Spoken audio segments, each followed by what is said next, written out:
participar en este evento y gracias a Perú Sostenible por la invitación a BDO. Bueno, el tema que vamos a tocar ahora está asociado a lo que son las acciones en DEI y el impacto que puedan tener en la estrategia financiera, en el planeamiento financiero y la repercusión que puede tener en el interés de los accionistas y de los inversionistas y en general de cualquier stakeholder que pueda estar involucrado en el desarrollo de un negocio. Este concepto es interesante porque normalmente el tema cultural, el tema de personas no está tan direccionado al interés de los inversionistas hasta que tienen algún tipo de riesgo asociado o algún tipo de efecto o evento que puedan generarles algún tipo de inconveniente, ¿no? Entonces, la idea de poder abordar estos temas con la prevención y con la importancia que se merecen son fundamentales para poder mitigar estos riesgos y potenciar y optimizar los recursos de cualquier tipo de negocio.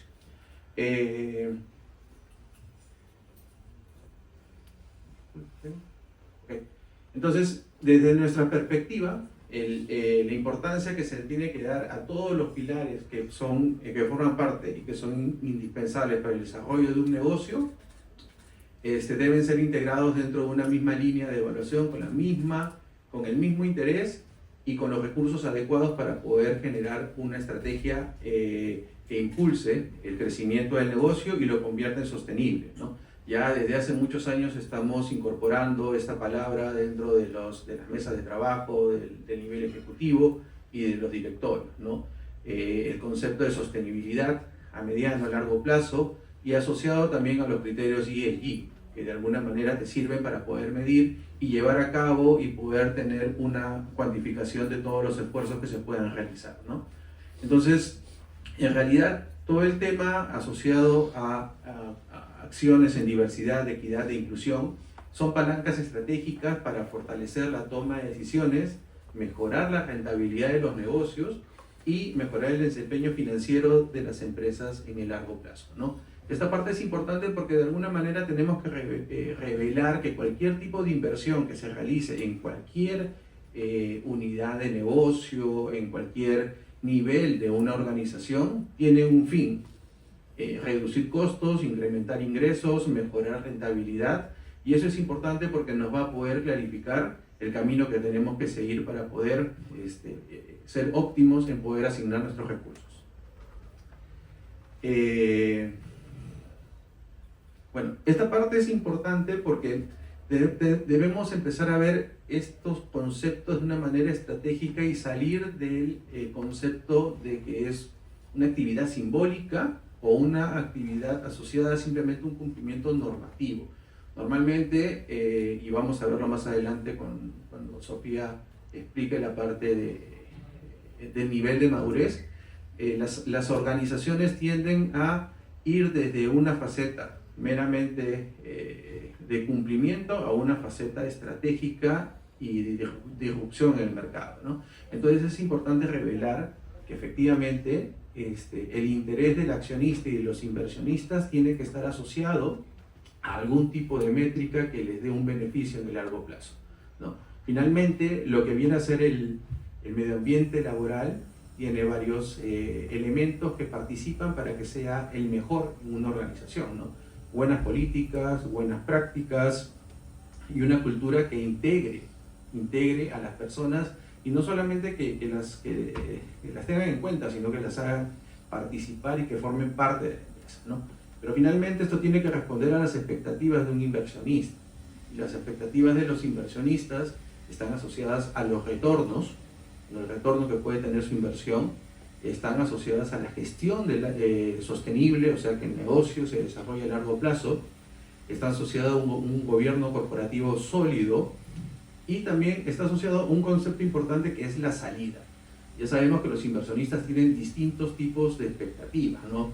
Una cosa es un accionista, un inversionista institucional, un inversionista minoritario, un inversionista ángel. Cada uno tiene un distinto perfil de inversión y de expectativas, pero en la mayoría siempre están pensando en algún tipo de salida.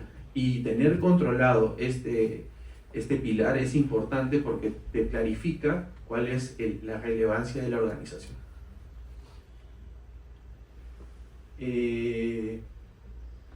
Bueno, acá básicamente lo que queremos, antes de darle el pase a Sofía, es poder mostrar la importancia de que las organizaciones integren acciones concretas en diversidad, equidad e inclusión.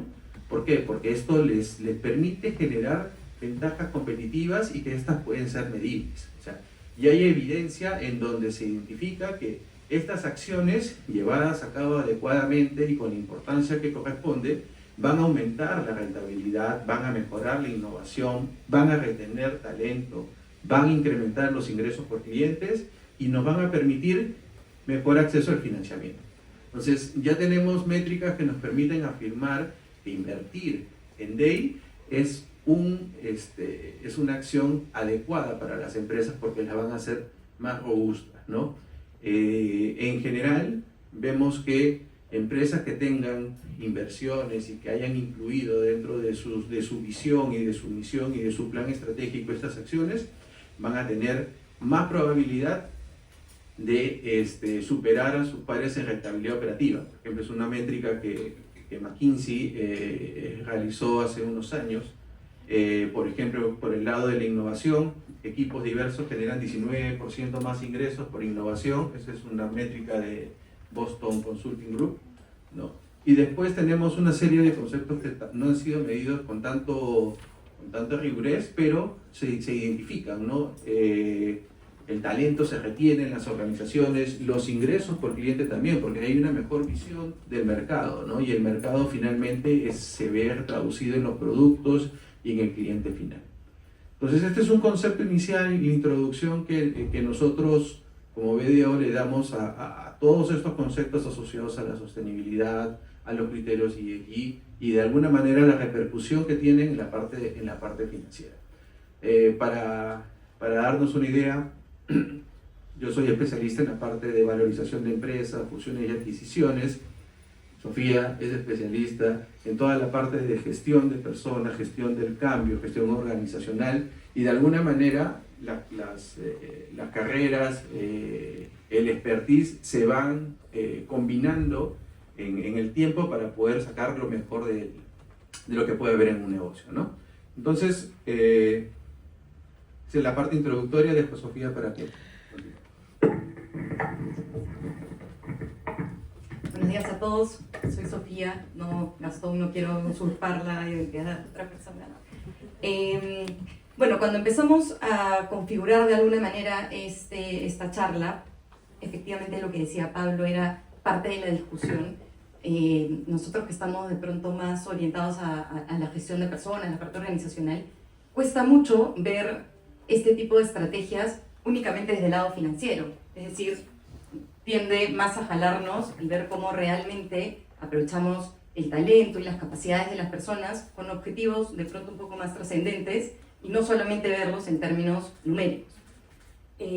No obstante, no siempre es posible sustentar estrategias que si bien tengan un objetivo, como digo, un poco más trascendente, no tengan el detalle adecuado de manera financiera en este caso y la parte que comenta Pablo, que le da valor a las empresas cuando analizamos la priorización, ¿no? Y en ese sentido, parte de lo que cuestionaba era utilizar algunos ejemplos que me ayudaran a entender cómo es que, si bien finalidades que nos ayudan a nosotros y que de pronto estamos totalmente convencidos, pueden tener un camino distinto o algunas acciones en el proceso que de repente desde el inicio no se ven. Y uno claro que se me venía a la mente era las estrellas Michelin. No sé si ustedes o alguno de ustedes conoce ese ejemplo, es algo conocido. Bien, bueno, para los que no, la guía Michelin en realidad aparece más o menos en 1920, 1930 y surge porque Michelin, uno de los hermanos que era parte de los dueños de las llantas Michelin, identifica que quiere promover las rutas y los traslados de las personas. Y para poder hacer eso, la gente no tenía mucha noción de qué es lo que iba a encontrar al otro lado, qué iba a poder, digamos, dónde hospedarse, dónde comer, dónde podía parar si tenía un problema, una falla técnica.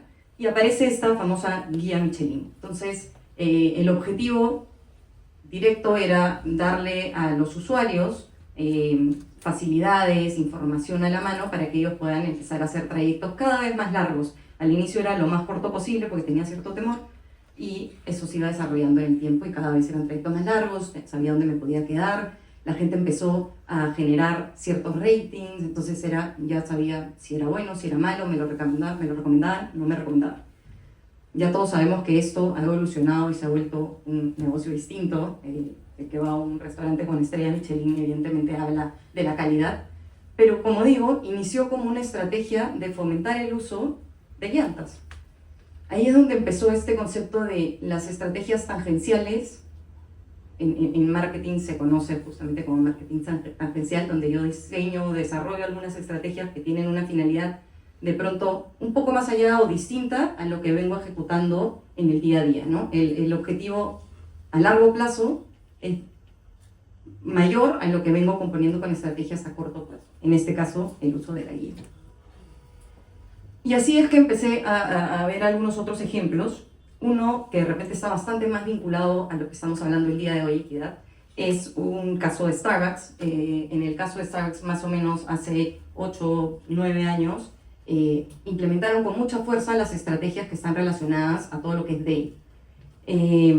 Una que fue clave y que tuvo mucho impacto en Estados Unidos era ponerse como meta contratar más de 25.000 veteranos y a sus cónyuges. Ustedes saben que cuando hay un tema nacionalista por medio, jalaba mucho y tenía un objetivo de inclusión, darle una oportunidad distinta, una nueva oportunidad de trabajo a los que de pronto no estaban en el rubro o no se lo habían pensado. Si bien es difícil cuantificar si esa estrategia tuvo efecto o no, si lo vemos en términos numéricos para poder hablar el mismo lenguaje de negocio, Starbucks hace más de 6 o 7 años tiene 100% en el índice de equidad e inclusión, es súper alto, y de hecho las personas internamente lo reconocen como algo propio de la cultura de la empresa. Hay locales en los que solamente se hablan el lenguaje de señas, por ejemplo, y es una manera de incorporar trabajadores distintos dentro de una estrategia que inició originalmente, de repente con algunos otros objetivos, un poco más de visibilidad de marca. Y sin irnos muy lejos, algo bastante cercano, encontré este ejemplo. Esta aparentemente fue una estrategia que sucedió en Chile, pero durante la pandemia apareció este programa, me pareció interesante, Conectados con él y de Movistar. Y lo que se propuso Movistar es enseñarle a las personas mayores que de pronto no estaban familiarizadas con la tecnología, hacer uso de la tecnología en el día a día para mantenerse cerca a su familia y a las personas que no podían tener contacto durante el periodo difícil. Nuevamente, si lo cuantificamos, generó aparentemente una venta de 1.5 millones de usuarios adicionales que hacían uso de redes 5G que antes no. ¿Es una mala estrategia? Yo diría que no. O sea, el beneficio social fue favorable. Hay gente que ahora está mucho más conectada, ha aprendido, tiene nuevas capacidades. Acá se evidencia cuando hay nuevas personas, nuevos perfiles incorporados dentro de la empresa con oportunidades laborales y se reconoce de manera favorable. Acá me cuesta un poco más verlo, pero dentro de todo generó turismo. Ellos no estaban vinculados, por ejemplo, con talleres mecánicos, con restaurantes, con hoteles, que también se vieron impactados de manera favorable. Y eso me llevaba a la pregunta, ¿son todas las iniciativas de estrategias tangenciales o no? Yo diría que muchas de ellas empiezan así. Muchas de ellas empiezan con un objetivo de pronto hasta más marketero, más comercial, un poco más de difusión. Pero ¿cómo hacemos que esto realmente sea sostenible en el tiempo? Que creo que es algo que todos nos cuestionamos, cómo nos vemos favorecidos a largo plazo. Y yo creo que es pasar de un pretexto, el pretexto viene a ser esa acción con algo muy puntual que estoy buscando, a convertirlo en una estrategia a largo plazo, una estrategia que sea sostenible y una estrategia que se adecue a los valores y cultura que cada una de sus empresas tiene. ¿Cómo hacemos eso? Nuevamente, una pregunta que venía a mi mente es, ¿los objetivos pueden estar flotando, pueden estar aislados? ¿Esos grandes objetivos pueden estar a un nivel totalmente alto o necesito algo más de por medio para poder hacer que el camino para lograr ese objetivo sea realmente factible? Si yo veo a esa persona volando, digo, ¿qué capacidades tendrá? De repente es distinto a nosotros, no me siento identificada, pero bueno, qué bueno que haya una persona que pueda hacer eso. Pero si vemos un poco más de cerca, y ese es mi objetivo, me doy cuenta que para estar volando tiene un equipo debajo. Hay toda una estructura debajo que está sosteniendo y apoyando, colaborando para que se pueda llegar a dar ese objetivo inicial, que es tener una persona en los aires. Para mí eso es lo que conforma la empresa. La empresa es lo que está abajo y que me permite sostener y ejecutar de manera sostenible en el tiempo un objetivo común. Si yo fuese la que está ahí arriba, me preguntaría varias cosas. ¿Quiénes sostienen este objetivo? ¿Quiénes me están sosteniendo en este momento? ¿Qué fortalezas tienen?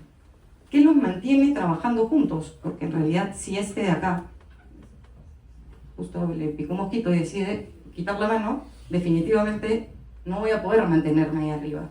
Y de pronto acá abajo encuentro una persona que con muy buena voluntad quiere ayudarme, pero es un niño y no llega.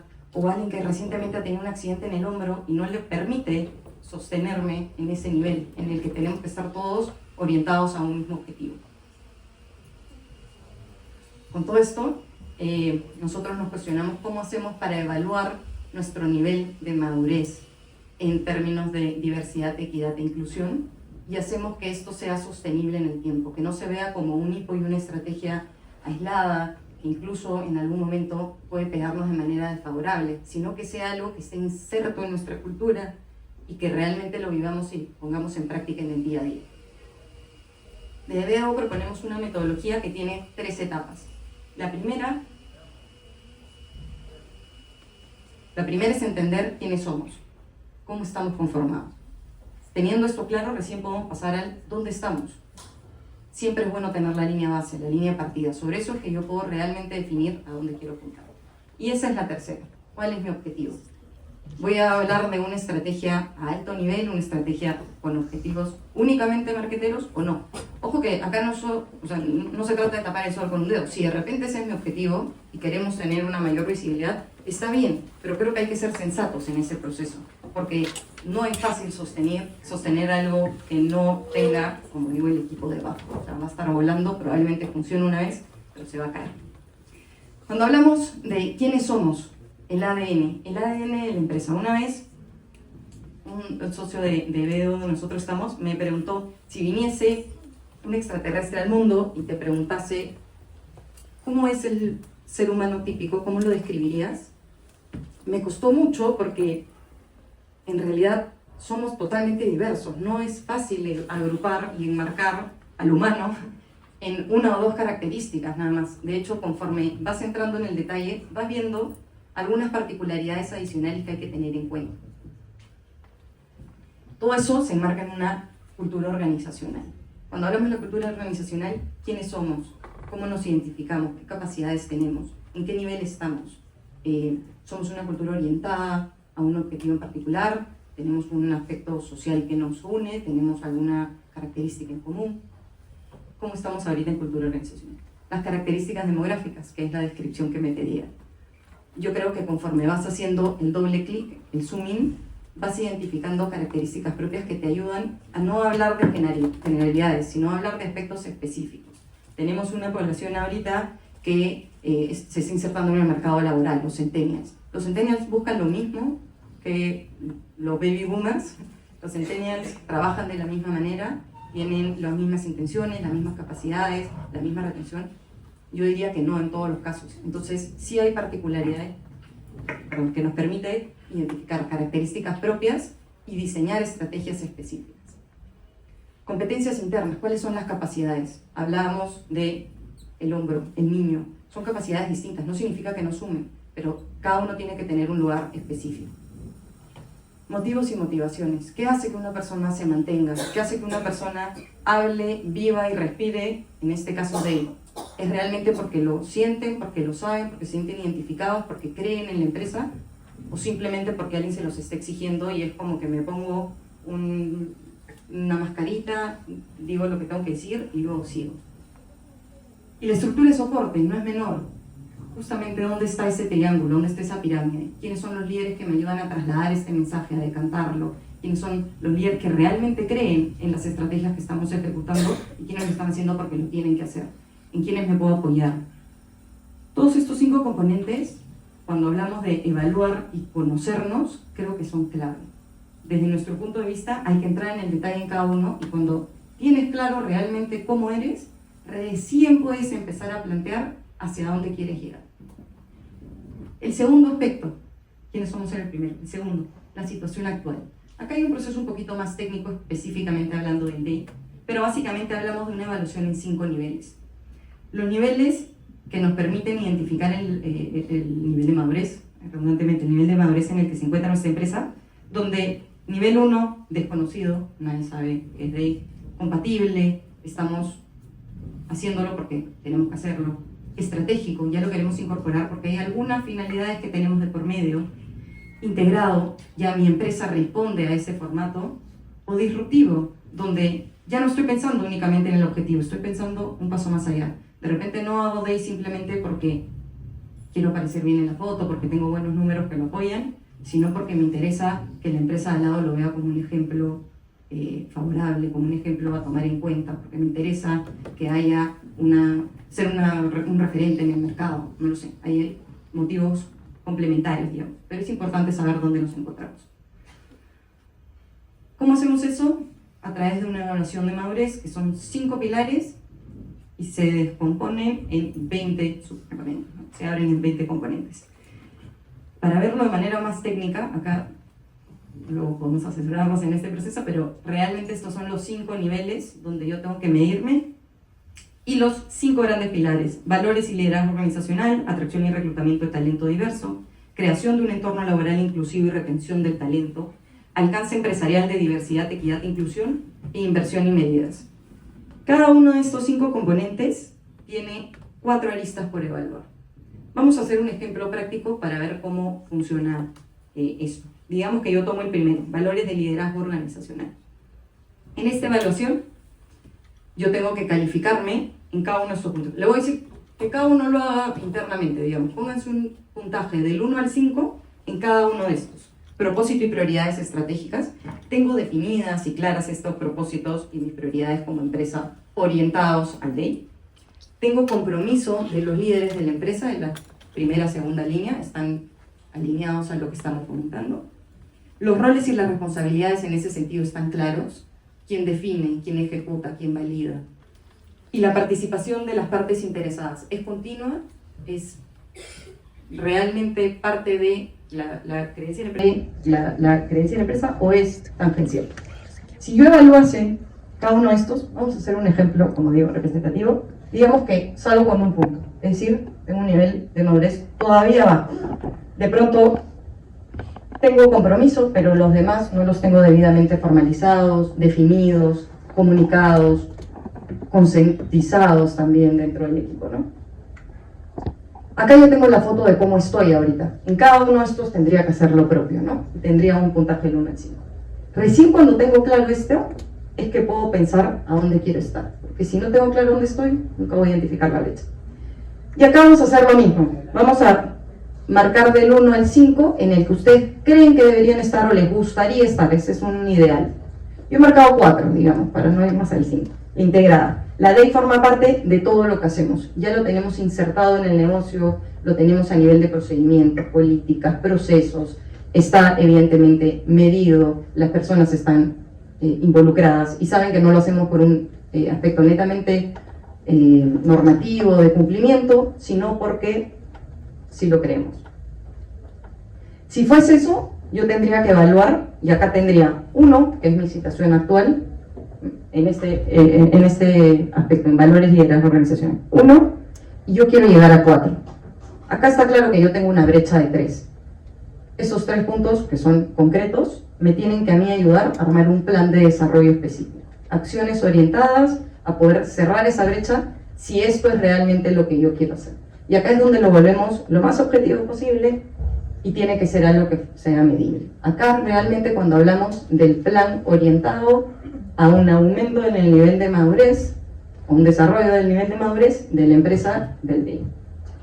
Acciones específicas deberían ir por cada uno de estos pilares, pero asumiendo que esos son los 4 pilares que hemos evaluado, digamos que tengo una puntuación todavía deficiente, debo mejorar en este pilar y debería considerar algunas acciones o intervenciones específicas. Estas son genéricas, pero evidentemente podría detallarlo de manera muy acotada, ¿no? Acá está orientado principalmente a un tema de difusión, un tema de comunicación constante, un tema de concientización y sensibilización desde los líderes hasta la parte baja de la empresa, siempre pensando en la estructura piramidal.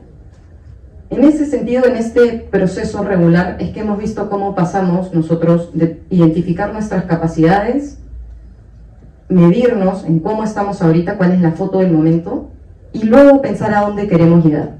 En ese proceso yo puedo comparar cuáles son las brechas y contrastarlo contra mis capacidades. Cuando hablamos ahorita de líderes, por ejemplo, stakeholders, yo no debería hablarlo de manera genérica, debería volver a mi punto 1, quiénes somos y cuáles son esas características, cuáles de ellos tienen las fortalezas, las habilidades, las competencias para ayudarme a, por ejemplo, implementar un plan de inclusión y hacerle seguimiento. ¿Quiénes son esas personas que les motiva este tema en particular y que los puedo utilizar como agentes del cambio constantes? ¿Quiénes son aquellos que de pronto tienen otras iniciativas y están enfocados en otro lado y ellos de repente no van a formar como parte de mi pirámide, específicamente en DEI, probablemente en otras cosas sí, pero tengo que tener claro estos agentes, a estos participantes y estos involucrados para poder hacer que este plan sea factible y ejecutable.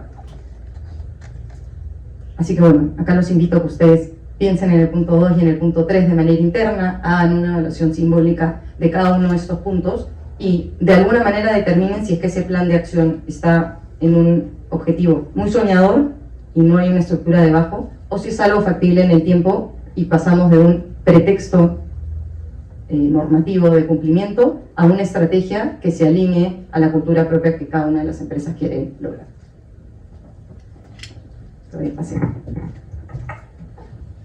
Gracias, Sofía. Bueno, toda la explicación desarrollada por Sofía y toda esta metodología de alguna manera termina repercutiendo en el valor de la empresa. Y aquí, en esta parte, vamos a tratar de aterrizar en algunos conceptos claves para poder valorizar la empresa o darle valor a un negocio. Y estas acciones, de alguna manera, tienen una repercusión en varios frentes. Uno es claro, no retener talento puede generar un ahorro, ¿no? Entonces, por ahí estas acciones te pueden generar un mayor margen indirectamente. Tener estas acciones te pueden generar mayores ingresos, incrementando ventas, eso también incrementa margen, pero hay algo que se mide de una manera distinta o que no lo vemos de forma tangible, ¿no? Y esos son los activos intangibles.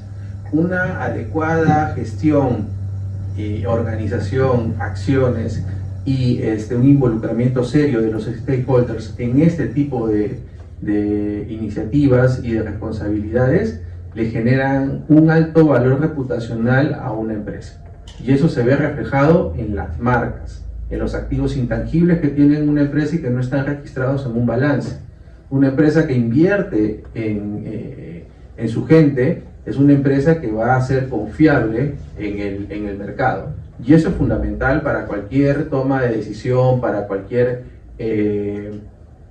inversionista que quiera mantenerse en un negocio, que quiera invertir en otro negocio, ¿no? Entonces, estos conceptos de alguna manera van a ir calando y han venido generando valor y mucho valor a través del tiempo. Antes, en los años 50, en los años 60, si uno ve los estados financieros de las grandes corporaciones, el 80%, el 70% correspondía a fierro, o sea, plantas, maquinaria, tierra.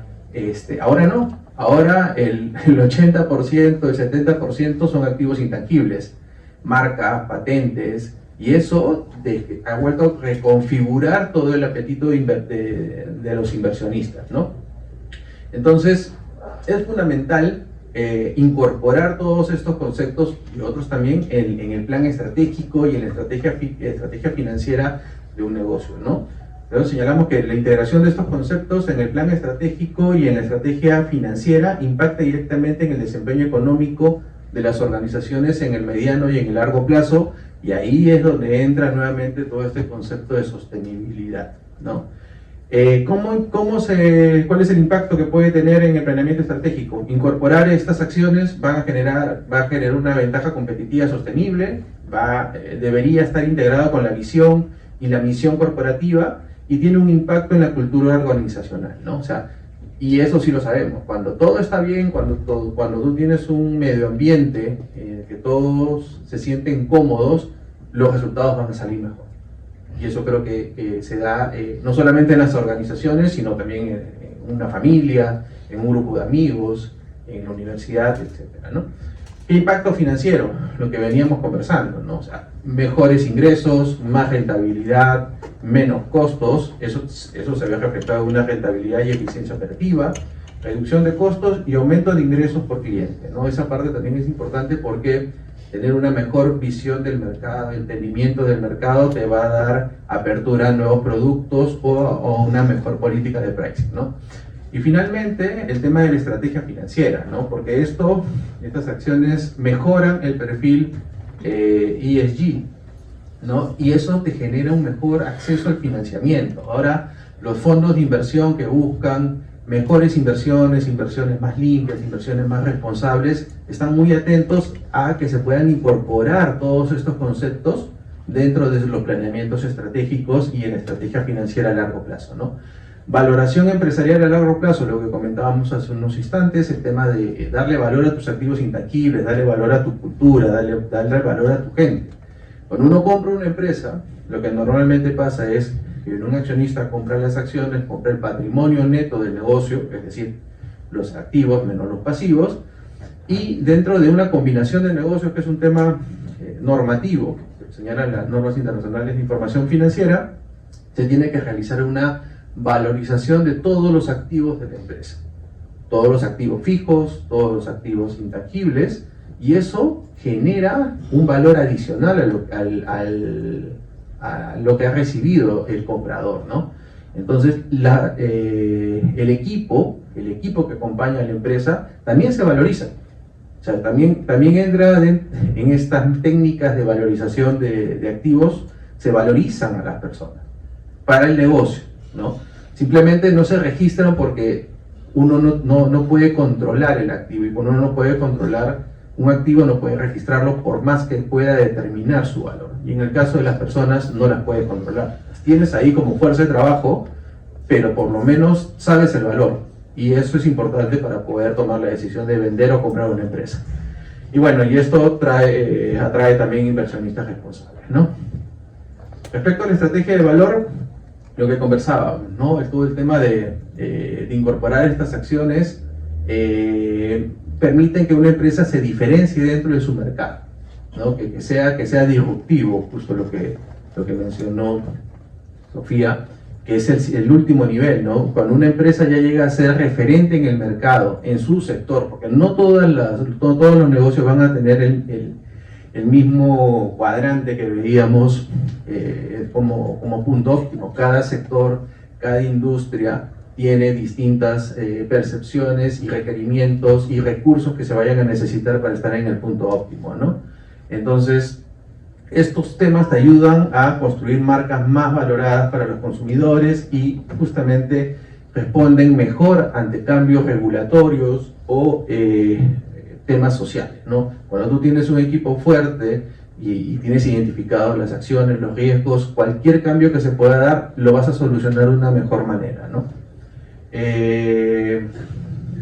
La inclusión de estos principios en la visión estratégica refuerza el compromiso con la sostenibilidad y la ética empresarial, ¿no? Y aquí ya estamos combinando dos conceptos: el tema financiero, que está de alguna manera incorporado en la parte de sostenibilidad, y el tema de la ética empresarial, ¿no? Porque si bien es cierto, el fin o lo que veíamos al inicio de las expectativas de los accionistas están principalmente asociadas al retorno de su inversión, también ya se empiezan a construir inversionistas, grupos de inversión que están pensando en no solamente su retorno, sino que dejar parte de ese retorno dentro de la sociedad. Y eso también es importante, porque mientras más retorno tengas, quizás te vuelves un poco más dadivoso en el momento de poder distribuir tus recursos, ¿no? Bueno, finalmente una cultura basada en la equidad y en la inclusión reduce la rotación, mejora el clima laboral, acelera la innovación y genera equipos de alto desempeño, que es justo lo que se busca al momento de adquirir un negocio, ¿no? Tú tienes, y al final lo vamos a ver, cuando compras 2 empresas, por ejemplo, tienes que juntar 2 equipos. Y ese es un reto bastante difícil, ¿no? A veces es más fácil definitivamente liberarte de una maquinaria, de un terreno, es muy simple, lo vendes, simplemente buscas el mejor valor, pero las personas tienen un valor intrínseco que no está a la venta, entonces es importante saber cómo está compuesto tu equipo, cuál es el talento que tienes, qué tanto tienes que pelear por ese talento y cuál es el valor que le das y cuál es el valor que ellos también perciben, ¿no? Respecto a lo que es el impacto financiero, creo que ya lo hemos conversado, esto acá se ve reflejado básicamente en rentabilidad. Ya hay estudios, encuestas en donde se verifica que efectivamente hay una mejor performance relacionada a la eficiencia operativa, a la reducción de costos por el lado de la implementación de estas acciones, ¿no? Entonces, esto de alguna manera te lleva a tomar mejores decisiones con un menor sesgo operativo, porque ya lo tienes identificado, ¿no? Y una mayor productividad interna, ¿no? Respecto a la estrategia para el impacto financiero, hay una menor rotación de personal, los riesgos legales también por discriminación son controlados, porque también estamos viendo casos cada vez más recurrentes en procesos, algunas empresas que quizás lo merecen porque no atendieron el tema, pero también hay casos en que no sabes si efectivamente la denuncia o el objetivo del denunciante es porque es efectivamente una agresión o efectivamente algo que no estuvo bien o simplemente por tratar de buscar un rédito económico. Y es importante tener bien identificado ese tema porque puede ser crítico para las empresas tanto en su cierre anual como en sus proyecciones, ¿no? Bueno, y finalmente todo el tema de los ingresos, ¿no? Tener un equipo diverso te va a generar una mejor visión hacia el mercado, con lo cual se va a poder generar un mejor cross-selling, vas a poder colocar más productos y un in-selling, que es incrementar la cantidad de productos que ya tienes dentro de un cliente, ¿no? Esa parte es importante porque también tener un equipo y una cultura bien desarrollada te permite también conocer más rápido otras culturas. Y tener un equipo talentoso te va a permitir generar justamente esos conceptos, ¿no? Incrementar las ventas a través de estos 2 mecanismos, ¿no? Bueno, y finalmente, uno de los puntos que queríamos tratar era la importancia de los due diligence culturales y los due diligence en cuestión humana en el concepto permanente y no al momento de una posible transferencia y demás. Lo que normalmente pasa en los temas de fusiones y adquisiciones es que todo el mundo se enfoca en el due financiero, en el due tributario, en el due laboral, en el due de IT, y antes no se le daba mucha importancia al due cultural, al due de la organización, ¿no? Ahora sí está empezando a tomar mayor relevancia, porque esta información que se puede obtener de estos dues permanentes, porque lo más saludable es que una organización a través de todo su programa y su plan estratégico tenga debidamente identificados sus riesgos, sus planes de mitigación, los momentos de entrada y de salida, de alguna manera para que pueda ir o mejorándolos en el tiempo o con la certeza de que en algún momento va a llegar un problema, pero estás debidamente preparado, ¿no? Entonces, los beneficios de poder integrar estos conceptos de diversidad, de equidad e inclusión en los due financieros o un due cultural, básicamente busca identificar tempranamente riesgos culturales que puedan afectar una integración post-deal, ¿no? Entonces, si estamos pensando en integrar 2 empresas, Mejor es saber cuál es la cultura de una empresa, para poder ver si avanzo en el RIU, y eso va a definir de alguna manera el precio, ¿no? Aunque parezca raro, ¿no? Empresas del mismo país pueden tener distintas culturas, ¿no? Uno de los casos que se están dando en los últimos meses o el último año es la fusión de 3 grandes automotrices japoneses. O sea, son japoneses, supuestamente tienen la misma cultura, pero uno de los factores claves para poder llevar a cabo este deal es que se puedan integrar los equipos, ¿no? La tecnología la tienen, la tecnología la pueden compartir, la pueden desarrollar, la pueden cambiar, pero uno de los puntos que ellos han enfocado sus esfuerzos es en que los equipos se entiendan, ¿no? Diseñar un plan de remediación antes del cierre, justamente para poder levantar los problemas si es que existen o tratar de mitigarlos. Mejora el posicionamiento de los stakeholders internos y externos, y eso es importante para los inversionistas. Y fortalece el valor reputacional y de marca del grupo económico, ¿no? Y esa parte es fundamental, ¿no? Mientras mejor esté posicionada tu marca, vas a tener mejor palanca para poder negociar. Ya hemos visto que eventos aislados pueden destruir marcas, y lo hemos visto aquí en Perú, hemos visto lo que ha pasado hace años con Domino, por ejemplo. No tiene que ver con este concepto, pero ha pasado. O sea, un evento aislado te puede destruir una marca. Lo que ha pasado con, por ejemplo, este tema de la caída del techo de un centro comercial afecta a la marca. Entonces, hay eventos para los cuales de los cuales podemos estar preparados, ¿no? Pero hay eventos en los cuales no pueden llegar de la nada, pero tenemos que tener el resto de eventos totalmente controlados para que no nos afecten significativamente, ¿no? En buena cuenta, lo que hemos tratado de desarrollar en esta presentación es identificar las acciones que se deben llevar, cómo se debe trabajar, cuál es la ruta para poder mejorar en estos temas de diversidad, equidad y inclusión, cuál es el efecto que pueden tener los estados financieros actuales en el desarrollo actual, la operación de una empresa, y cuál es el efecto que pueden tener ya a largo plazo en la toma de decisiones de los inversionistas, ¿no? Los inversionistas van a poder tomar una decisión de permanecer en un negocio o de salir en un negocio, pero en cualquiera de las dos opciones van a requerir tener claridad sobre este punto. Y acá, solamente para puntualizar un tema, esto de acá necesita recursos, necesita equipo, necesita conocimiento. O sea, no sale de la noche a la mañana. Uno puede tener una empresa y puede estar en el nivel, ¿cuál era? ¿El 0? 1, ¿no? 1, donde no tienes mayor conocimiento, interés, a tu accionista no le interesa, ¿ya? Pero en el largo plazo empiezan a generarse los problemas.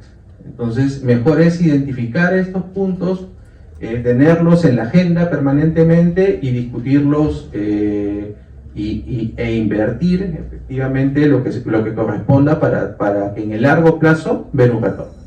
Bueno, muchas gracias. No sé,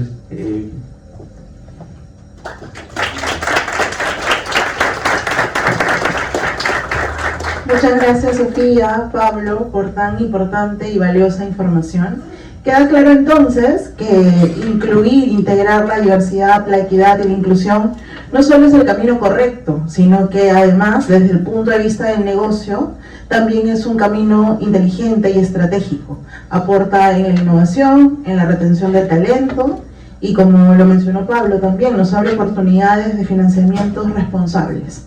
Vamos a seguir con la profundización de este tema. Invitamos ahora a Paula Parodi, gerenta de proyectos de Ikigai, para que nos ayude a reflexionar cómo es que desde un rol estratégico con propósito, de liderazgo con propósito, tomamos la cultura y el bienestar de las organizaciones como ejes que nos ayudan en la sostenibilidad. Bienvenida, Paula. Muchísimas gracias.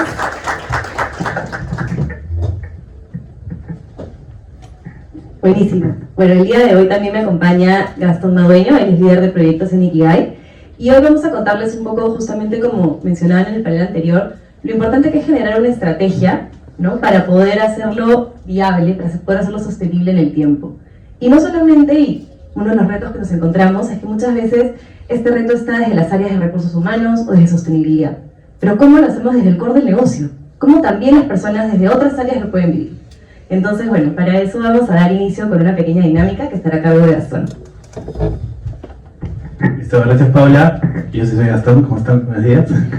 Y vamos a comenzar con una pequeña dinámica, ¿no? Para que justamente nos podamos mover un poco. Uy, no se ve acá, pero no importa. Justo les voy a pedir ahorita que van a recibir un pequeño papel blanco, justo lo está repartiendo Ale, y les voy a pedir que lo único que tienen que hacer para comenzar es escribir su nombre, ¿ok? Nada más, nombre y apellido, porque de repente tenemos personas que tienen el mismo nombre. Entonces, la primera indicación es que justamente pueden escribir su nombre en este papel. También están recibiendo una plantilla, todavía más adelante, no nos emocionemos todavía, lo utilizamos después.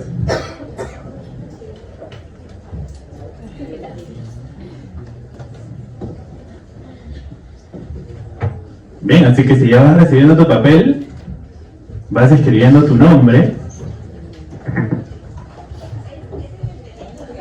Es en el papel pequeño, correcto. Muchas gracias, Ale. No en el grande. No pongan su nombre en el papel grande todavía. Ni lo toquemos todavía.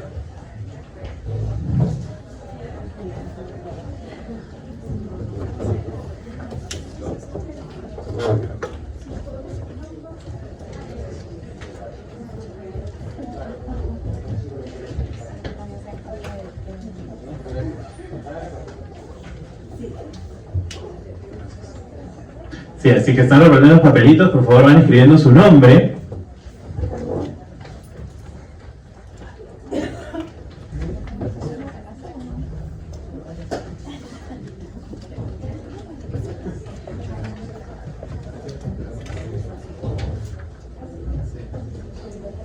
Así es.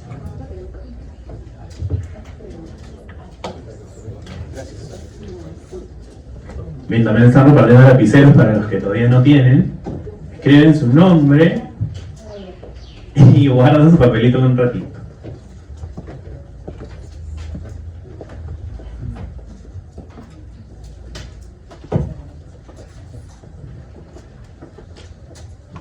Bien, si ya tienes tu papel, si ya escribiste tu nombre, te voy a pedir ahora que lo hagas como una bolita, ¿ok? No es basura, ¿ok? Solo una bolita, tiene que ser legible, así que no destruyan su papel, solo hagan la bolita, ¿ok? Como si fuera un proyectil. Ajá. ¿Ok? Para los que eran expertos de niños, niñas, por favor ahí dejan un ratito. ¿Ok? Si ya estamos, ¿quiénes faltan todavía? Por el fondo, creo, ¿no? ¿Estamos por el fondo o todavía? ¿Ya estamos? Ya, perfecto. Entonces ahora les voy a pedir por favor que se paren. Ok, nos vamos a parar. Ok, listo, estamos todos parados. Y vamos a poner algunas reglas para cierto grupo de personas, ¿ok? Las personas que tienen lente van a mirar para... Si estás para acá, vas a mirar para esta pared. Si estás allá, vas a mirar para esta pared, ¿ok? Los que tienen lentes, solo los que tienen lentes. Los que tienen lentes, si estás acá en esta franja, o sea, miras para acá. Entonces estás en esta columna, ¿no? Miras para acá. Si estás en la otra columna, miras para allá. Ok, listo. Las personas que tienen polo, camisa o cualquier prenda en la parte superior blanca, les voy a pedir que se sienten.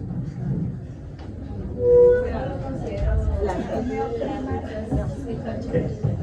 Listo, perfecto. Y finalmente, las personas que hayan venido con zapatillas, les voy a pedir que cierren los ojos. Ok, perfecto. Listo. Entonces, al medio de la sala, pueden abrir los ojos un ratito, los que están cerrados. Al medio de la sala se encuentra Paula. Paula tiene una canasta, ¿no?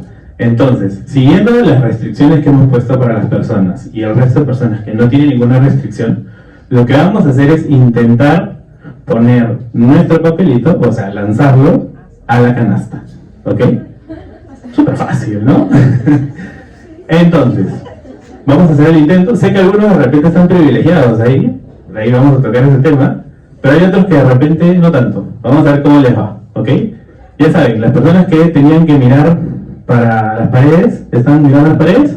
Perfecto. ¿Los que están sentados? ¿Y los que tenían que cerrar los ojos están con los ojos cerrados? Perfecto. Entonces, vamos a ver quién se gana los premios que tenemos, ¿ok? A la cuenta de 3, cuando yo les diga lancen, ¿ok? Pero todavía no. 1, 2, 3, lancen. Por favor, a la canasta, por favor.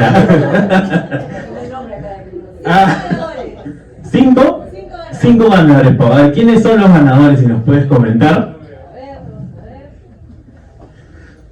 Ganó Brenda Blácido. Brenda, ¿dónde está Brenda? Brenda. Aquí está Brenda, muy bien, muy bien. Jaime Calderón. Está cerca también, Jimmy. Carolina Cárdenas. Carolina, está cerca también Carolina. Karim. Karim también. Todo el círculo, hay cosas. Y Gabriela López. ¿Gabriela? Gabriel. Miren. Perfecto. Un fuerte aplauso para ustedes, por favor. Se pueden sentar.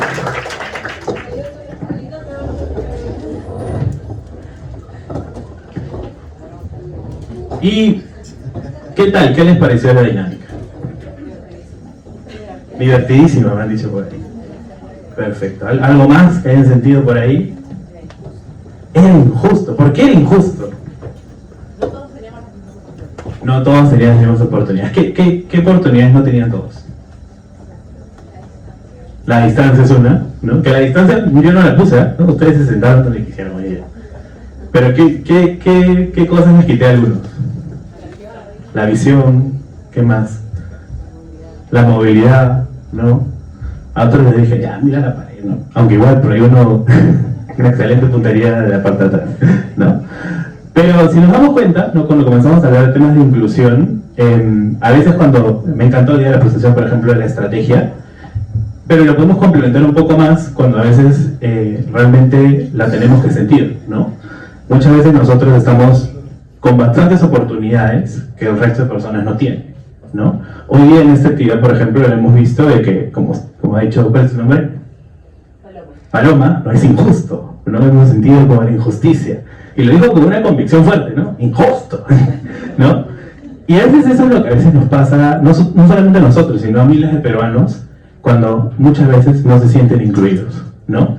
Y tenemos que comenzar reconociendo que la inclusión es justamente reconocer en qué parte está parado la otra persona, ¿no? No solo nosotros, sino el de mi costado, el que vive lejos, el que es mi usuario, el que es mi par, etc.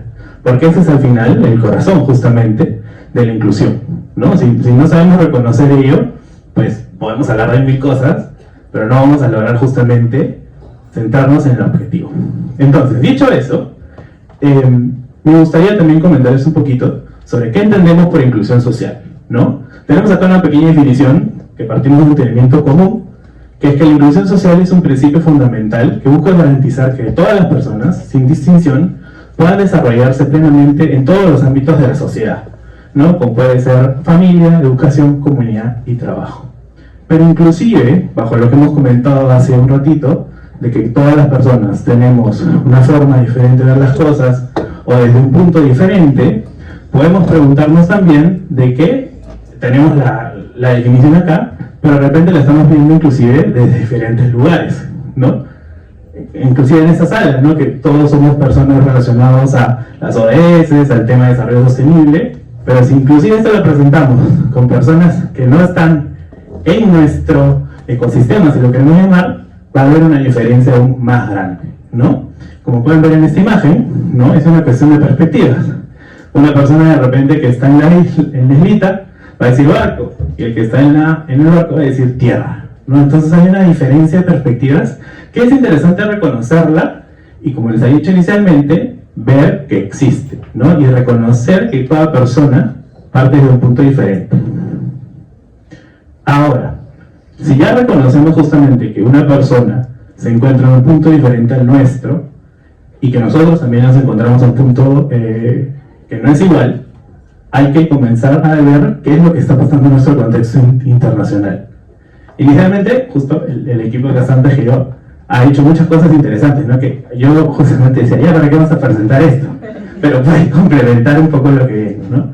Por ejemplo, hace unos años había esta tendencia inicial, ¿no? Que las empresas globales, ¿no? Posicionaban la diversidad, equidad e inclusión como parte central de la estrategia de sostenibilidad, reputación e innovación, ¿no? Era algo que justamente decías, qué bacán, es una estrategia a nivel gobierno, es una estrategia a nivel corporativo, ¿no? Hay inversión en equipos internos, programas de liderazgo inclusivo, reportes públicos, ¿no? Se veía como bien fuerte lo que estábamos viendo. Pero algo pasó hace poco, ¿no? Hubo un cambio de escenario, ¿no? En los últimos años, ¿no? Diversas empresas cambiaron la tendencia, ¿no? Hubo este DEI backlash, ¿no? Todo este tema de rechazo y crítica a las diferentes organizaciones que venían impulsando eso, ¿no? ¿Y eso qué generó? Pues tres cosas importantes. Primero, un defunding de programas de DEI, reducción de equipos, ¿no? Si ustedes se pueden dar cuenta, en cualquier bolsa laboral hay una reducción sobre estos equipos que tenemos, inclusive también hay oportunidades de inversión. Y finalmente, hay un miedo, ¿no? Más grande a que una organización pueda hablar de estos temas en público, ¿no? Entonces es algo que existe el día de hoy y no lo podemos negar. Entonces, ¿qué se está haciendo ahora o qué es lo que deberíamos hacer, ¿no? Pues algunas organizaciones vienen replanteando estas narrativas, quizá con menos expresión pública, exposición pública y más coherencia interna, ¿no? Apuntan a acciones más discretas, pero sostenidas que integran la inclusión en procesos clave, ¿no? Lo que comentaban hace un momento, ¿no? Ya no solo como ver algo que sea estacionario, ¿no? Como una moda, sino que en verdad sea una estrategia que apalanque a todo el resto de la organización, ¿no? Para que no solo se sienta como que, uy, eso puede pasar, ¿no? No sé si han visto en temas de gobierno, como dicen, cuando está en la Constitución ya es algo como que queda, ¿no? Cuando ya es ley queda. Entonces acá es lo mismo, ¿no? No tenemos que verlo como una iniciativa que se hizo un año y luego es una moda, ¿no? Sino en verdad tiene que estar dentro de nuestro proceso estratégico. Y para eso, si bien Latinoamérica no se encuentra al nivel de Europa o de Estados Unidos, estamos en un punto medio que nos permite a las organizaciones tomar decisiones, ¿no? Porque al final, aplicar un enfoque, una mirada de inclusión, es también una decisión, ¿no?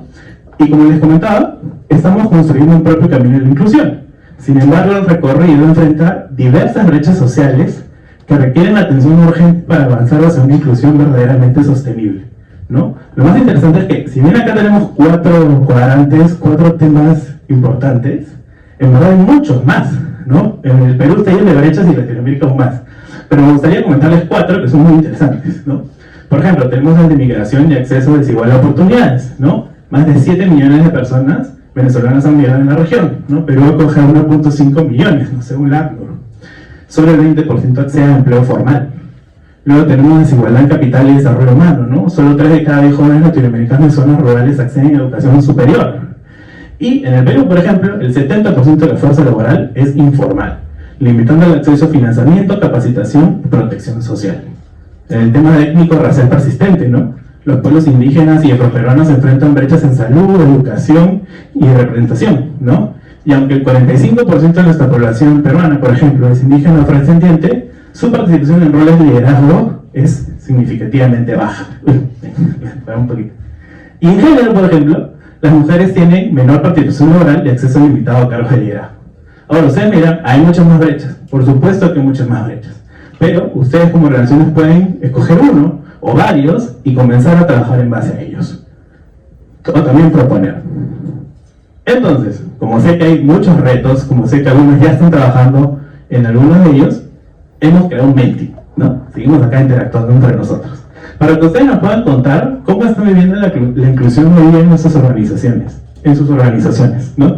Tienen el pequeño QR, también tienen el link, si alguien tiene vista al GOM, lo puede poner ahí. Y cuéntanos un poquito más, ¿no? ¿Qué retos están trabajando? ¿Qué reto piensan trabajar? ¿Qué reto de repente que no está acá, que les he mostrado, están hoy abordando? De repente también están con los desafíos que hemos presentado a nivel mundial. Cuéntanos un poquito más para también conversar acá en Junto.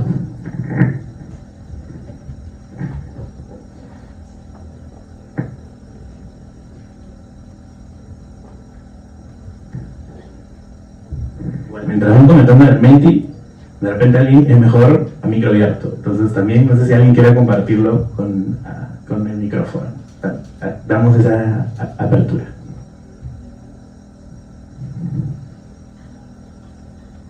Sí, Ana.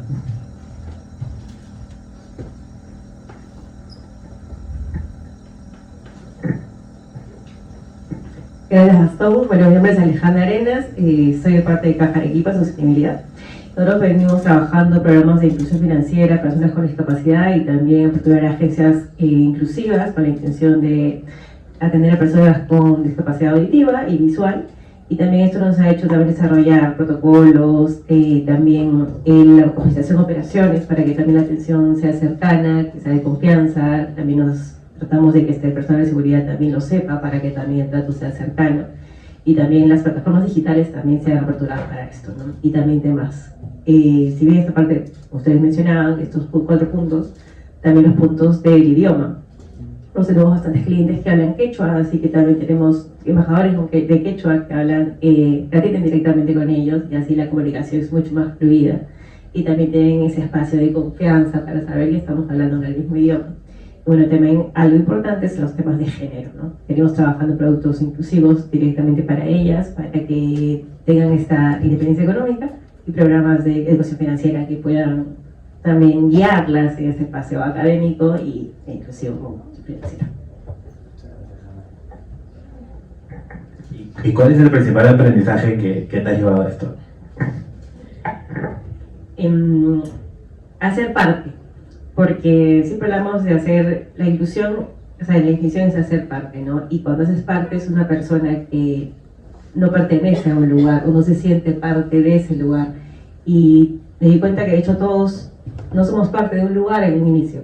Y es incómoda esa situación. Es desafiante para la otra persona y también es desafiante para uno. Y es cómo lo logro. Entonces, justo mencionabas en un inicio de no todos tenemos la misma oportunidad. Y en este momento es qué puedo hacer para que ellos se sientan parte de y no sientan ese temor de cómo puedo yo llegar a ese lugar sin que sea tan difícil. Creo que también importante es que para ser partes también no asumir, ¿no? Sino preguntar, reflexionar y encontrar esas brechas y tratarlo también de reducir. Gracias, Hanna. ¿Alguien más que quiera compartir con nosotros? Por aquí, acá. Gracias. Yo represento a Delosi en sostenibilidad. Nosotros tenemos metas al 2030 de equidad de género que han sido difíciles de poner en realidad, porque, y ahí me adelanto a la pregunta del aprendizaje, porque hay mucho rechazo a las cuotas o mucho rechazo a la imposición. Entonces el aprendizaje ahí es que realmente todos estemos comprometidos de un nivel u otro para poder llegar a estas metas. Y también tenemos metas de inclusión de espacios accesibles en nuestras tiendas y de protocolos de atención inclusiva para que todas las personas se sientan bienvenidas, ¿no? Y eso además pasa por entender que todos partimos de alguna injusticia más grande o menos grande y nos gustaría sentirnos incluidos. Muchas gracias, muchas gracias. Tenemos una última participación. Yo soy Carol de Bob Subastas y yo creo que los sesgos son inherentes al ser humano, que todos tenemos sesgos y que hay que, por ejemplo, en el proceso de contratación, tratar de poner los objetivos del puesto claros para tratar de centrarnos en esos objetivos y que nuestros sesgos disminuyan. Yo, por ejemplo, en mi empresa es una startup, somos una empresa pequeña, somos 14 personas y hay 7 mujeres y 7 hombres. Pero yo creo que es más bien porque el sesgo iba para el otro lado, ¿entiendes? O sea, no es que estemos totalmente limpios, sino que de repente el sesgo iba hacia allá. Pero bueno. Listo, gracias. Lo interesante de esto es que hemos escuchado 3 casos que vienen de diferentes sectores, ¿no? Podemos escuchar el punto de las finanzas, hemos escuchado desde la consultoría y desde el startup, ¿no? Ya, avanzamos, luego vamos a ver Menti. Y justo nosotros desde Ikigai consideramos de que la inclusión no solamente se tiene que vivir desde un área de sostenibilidad o recursos humanos, ¿no? Que está bien si lo están viendo de ese lado, ¿no? Pero es algo que tiene que estar integrado a las diferentes áreas de las empresas, ¿no? Para que se pueda llevar a nuestras comunidades, para que se pueda llevar a nuestros productos, a nuestros servicios, y en verdad sea algo que caiga en cada uno de nosotros, ¿no? Y ustedes miran, ok, ¿y cómo hago eso? ¿No? ¿O cómo lo puedo mejorar? ¿Cómo lo puedo refinar? Pues nosotros justamente les queremos compartir un poco los pasos de nuestros lentes de la inclusión, ¿no? Hoy día he tomado la decisión de ponérmelos, me he puesto los lentes de la inclusión de Ikigai. ¿Y por qué es una decisión? ¿No? Exactamente. Y ahora, ¿por qué hablamos de lentes? ¿No? Usamos esta metáfora porque nos referimos a la forma en que elegimos interpretar la realidad, ¿no? Los hechos pueden ser los mismos, ¿no? No estoy pidiendo que cambien los hechos o que maquillen los hechos, no, al contrario, ¿no? Pero la forma en que los miramos define nuestras respuestas y acciones, que es justamente lo que vamos a plantear.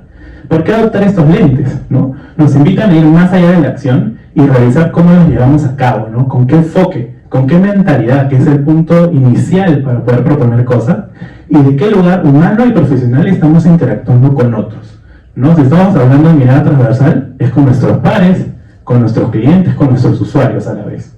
Entonces, ¿cómo lo podemos llevar a la práctica? Pues desde Ikigai te vamos a proponer 5 pasos y herramientas para aplicar los lentes con tu equipo o área de trabajo, ¿no? Entonces, acá el reto es ver cómo luego me lo puedo llevar a mi trabajo. Y los 5 pasos son: reconocernos antes de diseñar, escuchar desde la empatía y sin filtros, detectar barreras de acceso, diseñar desde la diversidad, validar, aprender e iterar. Ahora vamos a ver cada uno de estos 5 puntos, pero no conmigo, sino con Pablo. Muchas gracias, Has. Y bueno, ahora justo entra la plantilla que les hemos entregado. Acá lo que queremos hacer es invitarlos a reflexionar junto conmigo mientras vayamos viendo paso por paso.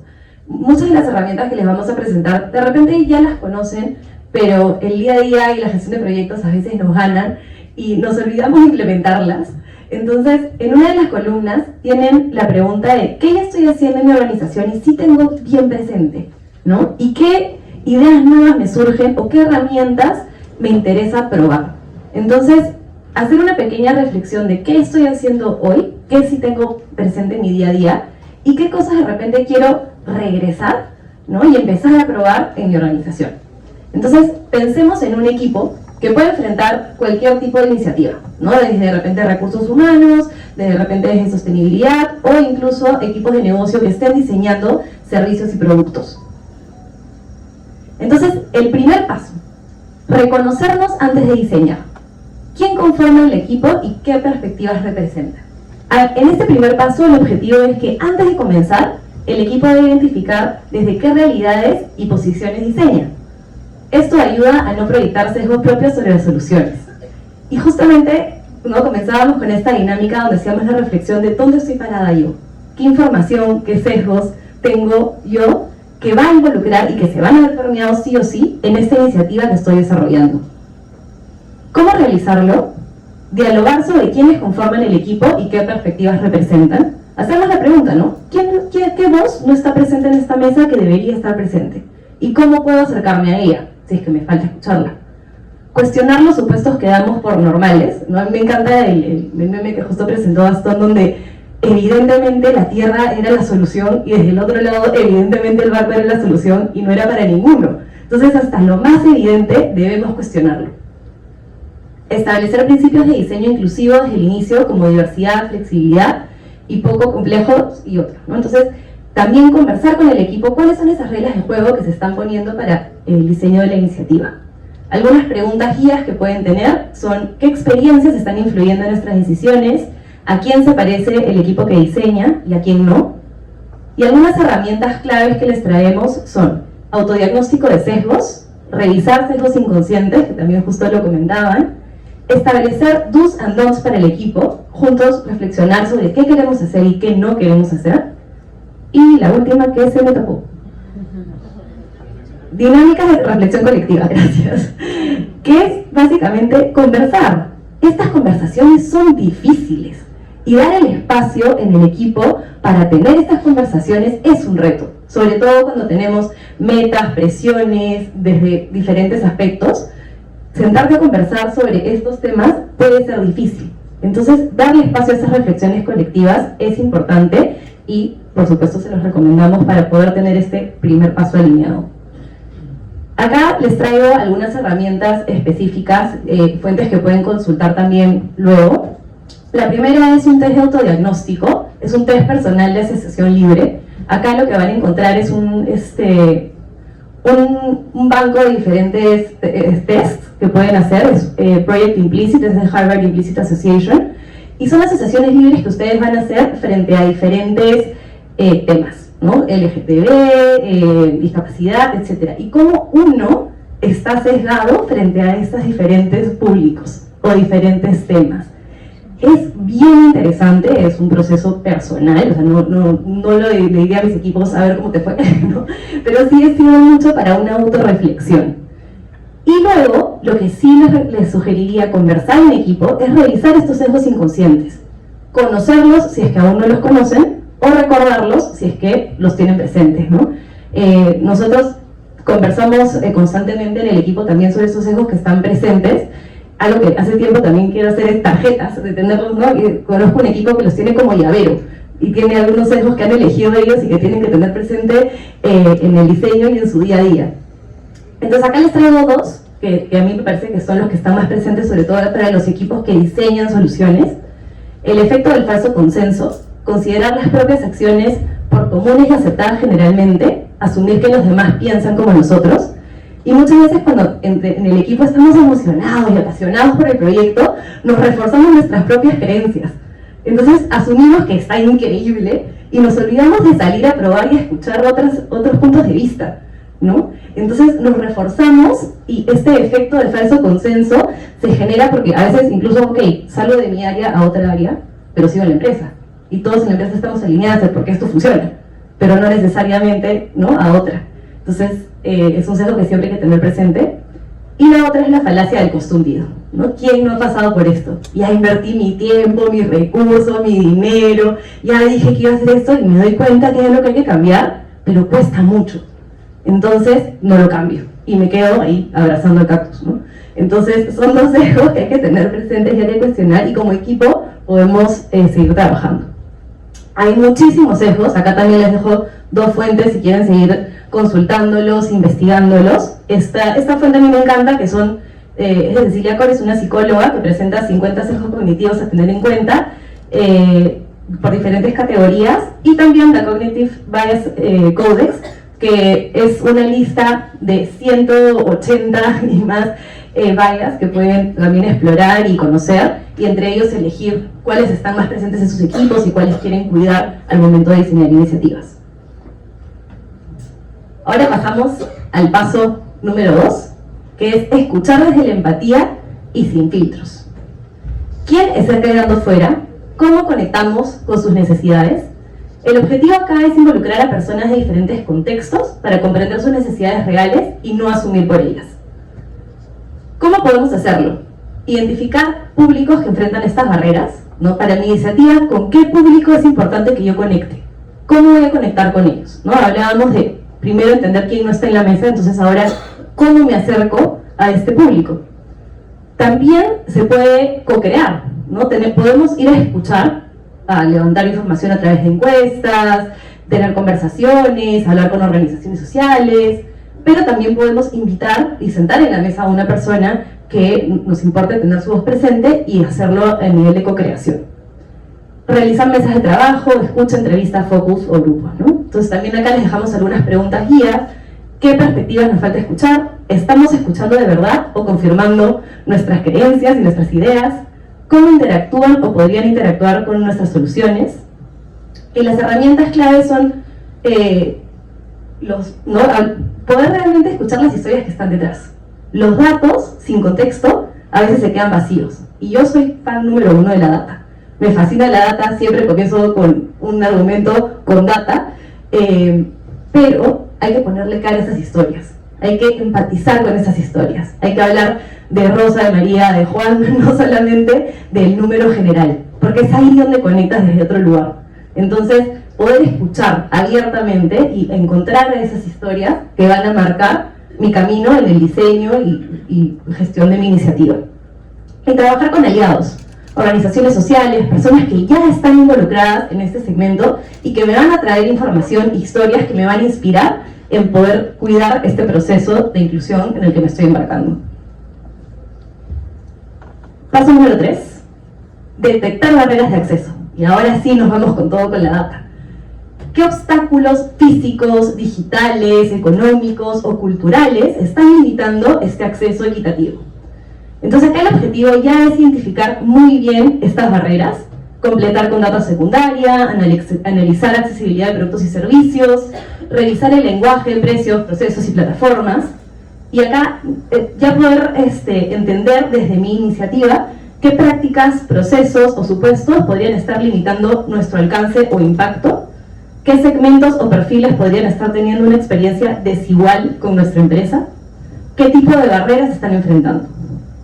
Entonces acá sí empezamos a profundizar más en estas fuentes secundarias, que pueden ser, ¿no? Obviamente tenemos que buscar confiables como INEI, diferentes organizaciones que ya tienen data recolectada sobre las temáticas en las que me estoy enfocando, y una que personalmente lo usamos muchísimo en Ikigai es el Journey Map, revisar la experiencia del usuario, ¿no? Entonces, por ejemplo, un proyecto que me encanta que hacíamos era capacitación a bodegueras, ¿no? Y las bodegueras eran mujeres, en su mayoría personas mayores, que buscábamos en ese espacio enseñarles sobre temas de presupuesto, habilidades blandas, etc. Entonces comenzamos nuestro diseño con los temas que las bodegueras tenían que conocer, ¿no? Nos enfocamos muchísimo en eso, en cuáles son las necesidades, las brechas de conocimiento, etcétera, etcétera, etcétera. Pero al momento de diseñar todo el proyecto, habían otras brechas que encontramos que fueron definiendo cómo nos acercábamos a ellas, cómo reciben el mensaje. Hay una fuerte desconfianza de este público a los mensajes que reciben. Entonces, ¿quién es ese usuario que tiene que llegar a ellas? Cuando llegan a la capacitación, que era una opción física en el espacio, ¿cómo llegan? Muchas de ellas tenían problemas de movilidad, también tenían problemas de desconfianza, iban acompañadas de sus esposos o no tenían con quién dejar a sus hijos, iban con sus hijos. Entonces, ¿cómo es ese recorrido para ellas en el espacio? Entonces, diseñamos el Journey Map desde el momento 1 de contacto hasta el momento 0. ¿No? Y cuando ellas llegan, probablemente abrumadas, con los hijos, cansadas, si yo le digo, hola, ¿qué tal? ¿Esa es su tarjeta? ¿Pasa la capacitación? ¿Cómo llega esa persona? ¿Cómo conecta con el contenido? Pues nos dimos cuenta que teníamos que tener un grupo de voluntarios recibiéndolas con globos, haciéndoles fiestas al como para que puedan a tener una apertura y recibir mejor la información. Porque así, también algo que nos identificamos de ellas es que muchas, como son sedentarias, tienen muchos problemas de peso, de glucosa, y se quedan dormidas. Entonces, puede sonar algo como, ¿no?, sonso recibirlas con globos, pero esa energía, ese bus de energía que les dábamos a recibirlas, les permitía recibir mejor la información y aprender mejor. Entonces, conectar con esas brechas, entender a tu público y hacer un Journey Map para poder atenderlas. Y ahora sí, nos ponemos a diseñar, ¿no? Con toda la información que ya tenemos, empezamos el diseño y nos preguntamos si el diseño de la iniciativa reconoce la diversidad de mi público objetivo. El objetivo acá es crear soluciones pensadas para una diversidad de personas desde el inicio y no como adaptación posterior. En un mundo ideal hemos escuchado, hemos entendido y podemos diseñar ya con todo ese conocimiento detrás. Si ya me embarqué en una iniciativa y quiero bien adaptarla, lo podemos hacer, por supuesto que sí, pero siempre teniendo justamente esta apertura, ¿no? Entonces regresamos al diseño original, podemos revisarlo, otra vez hacer el Journey Map y poder ajustar. ¿Cómo realizarlo? Ofrecer opciones flexibles, idiomas, canales, formatos, usar lenguaje claro, empático, representaciones inclusivas. Y algunas preguntas que nos pueden guiar es entender si este diseño refleja realidades diversas, refuerza algún estereotipo sin darnos cuenta, estamos generando una mejor manera de hacer negocio. Y una herramienta clave es, con los aprendizajes previamente recogidos, diseñar principios de diseño que nos acompañen en el proceso. De toda la información que yo ya recogí en los pasos anteriores, ¿cómo hago para no perderla de vista? ¿No? Entonces, un ejercicio potente es, de todo este diagnóstico que he tenido, diseñar algunos principios que me van a guiar y que voy a también regresar a ellos para ver si los estoy cumpliendo en mi proceso. Acá les he traído 3 ejemplos. Principio 1. Incluir a más personas no significa homogenizar o generalizar para masificar nuestra iniciativa. no perder de vista las necesidades particulares. Entonces yo como equipo, cuando esté diseñando mi iniciativa, nos hemos puesto de acuerdo en que no vamos a generalizar para masificar, sino vamos a tener que tener en consideración las particularidades de los diferentes grupos que estamos atendiendo para poder llegar a más personas. Principio 2. Probar, probar, probar.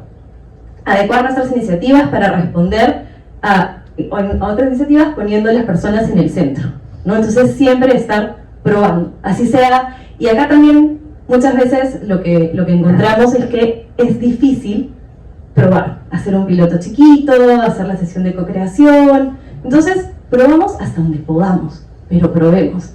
Y así sea una conversación ágil, así sea invitar a una organización social a que se siente con nosotros en una sesión, tener una llamada, pero sí tengamos esas interacciones. Principio 3. No suponer que solo algunos se benefician de la inclusión. Visibilizar cómo incluir a través de la iniciativa puede traer beneficios para toda la empresa o comunidad, ¿no? En el tema de género, si incluimos a más mujeres en la fuerza laboral, ¿se benefician solo las mujeres? No, se beneficia toda la región. Incrementaría el PBI de toda la región. Entonces, no solo se benefician las mujeres, se benefician los hombres, los niños y el país en general. Y acá les traigo otra herramienta que también pueden descargar, que nos pareció bastante interesante. Es un canvas con algunas preguntas. Cuando se lo descarguen van a ver que también viene con una guía de cómo llenarlo, y presenta 3 perspectivas: la oportunidad de negocio, generar valor para el cliente y la composición del propio equipo de proyecto, ¿no? Que justamente trae un poco de lo que les hemos venido explicando. Entonces nos pareció también una herramienta muy interesante para probar y trabajar y visibilizar cómo se está juntando todo lo que venimos desarrollando. Y finalmente nuestro último paso: validar, aprender e iterar. ¿Realmente funciona nuestra iniciativa? ¿Cómo podemos mejorarla? Y esto es básicamente probar soluciones con una persona de diferentes contextos, ¿no? Acá tenemos que saber y reconocer que finalmente la inclusión no es una meta, es un proceso constante de cambio que se va adaptando y encontraremos nuevos retos y seguiremos creciendo. Entonces, siempre aprender y compartir aprendizajes. Sobre todo en herramientas clave, podemos hacer test de usabilidad, indicadores de acceso, equidad, satisfacción, representación, medir por segmentación los grupos. Muchas veces cuando medimos, no estamos de repente haciendo esta segmentación de los grupos que buscamos atender, que buscamos incluir.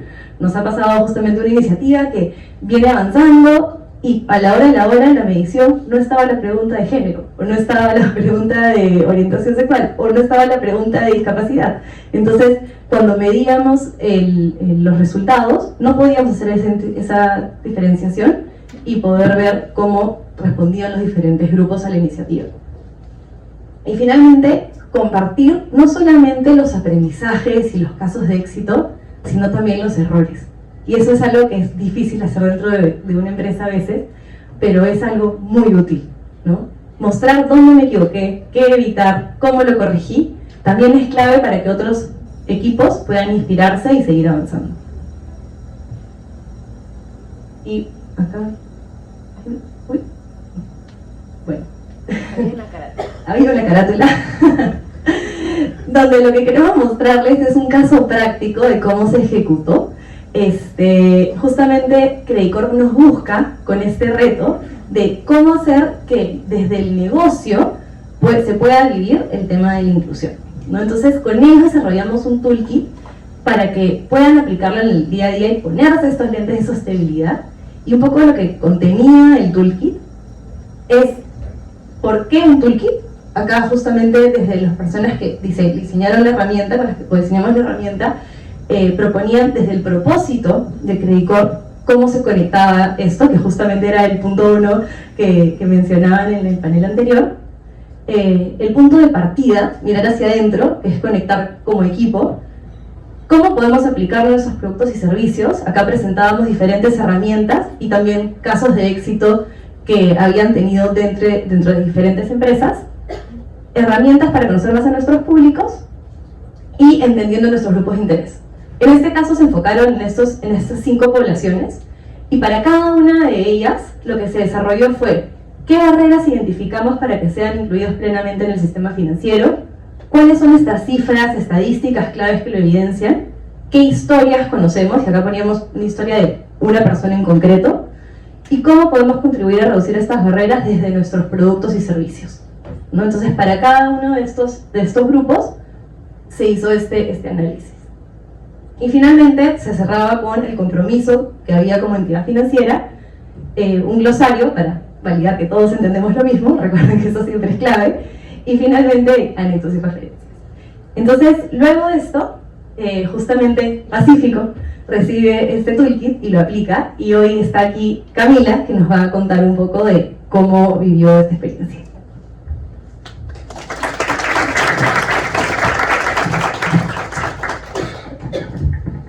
Gracias, Paola. Buenos días. Bueno, cuando yo tenía algo de 20 años, un doctor me dijo, usted limítese a ser ascensorista.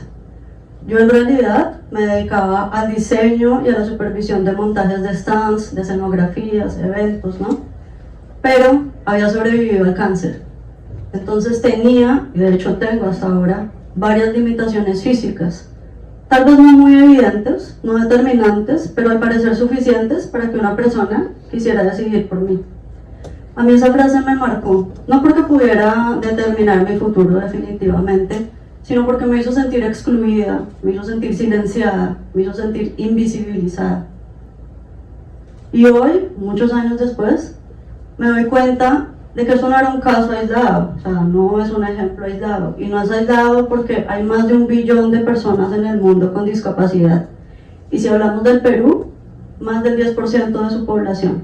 Ahora, de ese 10%, hay más de 38.000 peruanos con discapacidad que, pese a sus limitaciones y a esas limitaciones que les impone la sociedad, han sacado su brevete desde el 2010, y ahí encontramos una oportunidad muy grande nosotros. En paralelo, tuvimos la oportunidad pues, de participar en este taller sobre el toolkit de inclusión que nos estaba comentando Paula. Y esas herramientas lo que hicieron fue como abrirme los ojos, ¿no? Como ver una nueva perspectiva y cómo llevar esa perspectiva desde el momento cero del proceso de diseño, justamente usando las herramientas de este toolkit.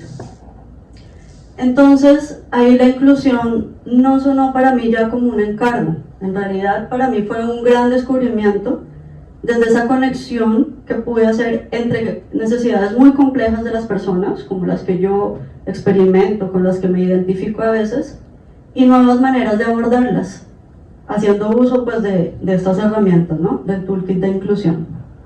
Ahora, puntualmente, ¿cuál es la iniciativa que estamos abordando? Resultado de investigaciones cualitativas que hemos hecho, hemos encontrado el siniestro como un desencadenante, un predisponente e incluso como una limitación que tienen las personas en cuanto a su capacidad de reacción. ¿A qué me refiero? La manera como generalmente vemos a nuestros clientes son personas neurotípicas, son personas sin discapacidad. Y eso es una mirada muy lineal, porque lo que nos dice la realidad es, hay personas con discapacidad, hay personas neurodivergentes, pero aún así creemos que eso sigue siendo muy lineal. Entonces lo que hicimos fue ir un poco más allá y explorar este segmento que parece poco representativo en términos de números, y lo que nos encontramos fue con discapacidades temporales. ¿A qué me refiero? Por ejemplo, cuando a mí me operaron de la rodilla a raíz del cáncer, y entonces yo tuve movilidad reducida por un periodo X de tiempo. Y si vamos más allá, hablemos de las situaciones incapacitantes. Ejemplo, una mamá, un papá al que le acaba de pasar algo y necesita urgente hacer una llamada para pedir ayuda. Simplemente no puede hacerlo porque tiene a su bebé en brazos en una crisis de llanto. Entonces esto transforma nuestro segmento ahora en uno altamente potencial, cuyas necesidades no hemos escuchado aún. Y para escucharlas, consideramos que requerimos de manera previa una etapa de entendimiento, construcción del conocimiento, por lo que estamos haciendo investigaciones, desde el punto de vista experto, de clientes actuales, de clientes potenciales e incluso de colaboradores que se identifiquen como personas con discapacidad, por ejemplo. ¿Con qué fin? Con el fin de ofrecer soluciones que atiendan realmente a las complejidades durante el proceso de una atención de siniestro. ¿Y qué impacto proyectamos nosotros con esto? ¿A quiénes podemos beneficiar? A más de 9 millones de peruanos, que en realidad son esos clientes potenciales de servicios y productos inclusivos de Pacífico. Acá estoy hablando del grupo de personas con discapacidad y también de ese 20% que según las estimaciones es la comunidad neurodivergente dentro de la población peruana. Pero no nos quedemos ahí. ¿Qué pasa si hablamos de los más de 34 millones de peruanos, que en realidad son el 100% de la población, que se pueden encontrar frente a una situación incapacitante? Acá les quiero dar dos casos bien concretos, reales y en relación a siniestros. Tenemos el caso de Laura, una mujer que sale de Lima en su carro, va hacia provincia y estando en una carretera muy aislada, muy desolada, ella tiene un siniestro vehicular, tiene un accidente. Laura resulta gravemente herida y estuvo más de 8 horas sin ayuda, sola. ¿Por qué? Porque no tenía señal de celular. Hablemos ahora del caso de Carlos, un joven que estando en Lima tiene un siniestro vehicular, tiene señal de celular perfectamente, tiene su celular en el bolsillo, pero ¿qué pasa? Carlos ni siquiera puede tomar el celular del bolsillo para llamar a pedir ayuda porque está en estado de shock. Entonces, ¿quiénes pueden estar en situaciones incapacitantes? Todos nosotros. Son ustedes, es su familia y es la mía. Y ahí es donde en realidad consideramos que está el verdadero potencial de esto, en transformar la experiencia de los clientes en ese momento clave del uso del seguro, ¿no? Y cómo queremos ya impactar de manera puntual. De hecho, con diferenciación en el mercado, acercándonos a un target no atendido, protegiendo la felicidad de todas las personas y en términos de indicadores impactando awareness, engagement, NPS e incluso eNPS. ¿Qué sigue? ¿En qué estamos? Actualmente, con el equipo de negocio hemos priorizado la atención de siniestros vehiculares complejos, ¿no? Con este enfoque. Esto es muy importante porque acá ya tenemos necesidades complejas como yo las que les estaba contando, ¿no? Ahora, aspiramos a la transversalidad. O sea, todo el conocimiento que construyamos acá, queremos llevarlo a la atención de otro tipo de siniestros y queremos llevarlo incluso a otras líneas de negocio de la compañía. Y frente a esta proyección que nosotros tenemos, ¿qué nos están pidiendo los expertos? Expertos como Carolina, como Fabián, como Esperanza, con quienes hemos estado conversando, quienes además representan a nuestros clientes potenciales. Y ellos no nos han hablado solo desde su expertise, ellos también nos hablan desde sus propias vivencias en siniestros. Y al igual que cualquiera de nosotros, han estado en situación de ansiedad, de estrés, que les han impedido acceder a ayuda de manera temprana. Y lo que nos dicen es, esto va a ser revolucionario. No hay que esperar, hay que ir adelante y hacer los cambios necesarios. Tarde o temprano van a tener que hacerlo, y qué mejor que ser pioneros. Entonces, para cerrar, quiero dejarlos con esta pregunta, y es, ¿qué tipo de decisores queremos ser? Del tipo de decisor que se basa en preconceptos, en imaginarios, así como ese doctor que quiso limitarme a mí, o del tipo que se centra en las necesidades reales de todas las personas. Y este mindset que les propongo hoy es aplicable a cualquier industria, esto no es exclusivo de seguros, y además va a generar un impacto real en el negocio. Muchas gracias.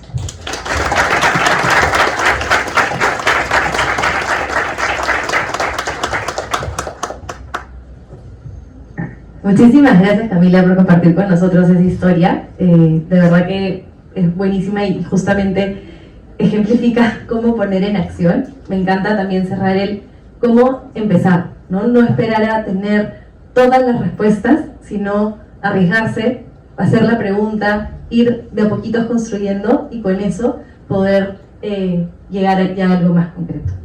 Entonces, bueno, con eso finalizamos. Vamos a...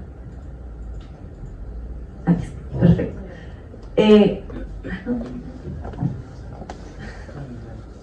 Bueno, está bien. Bueno, justo ahí te van a la presentación, pero ya con eso finalizamos. Queremos agradecerles por su tiempo, por este espacio y bueno, ya para cerrar les damos el paso.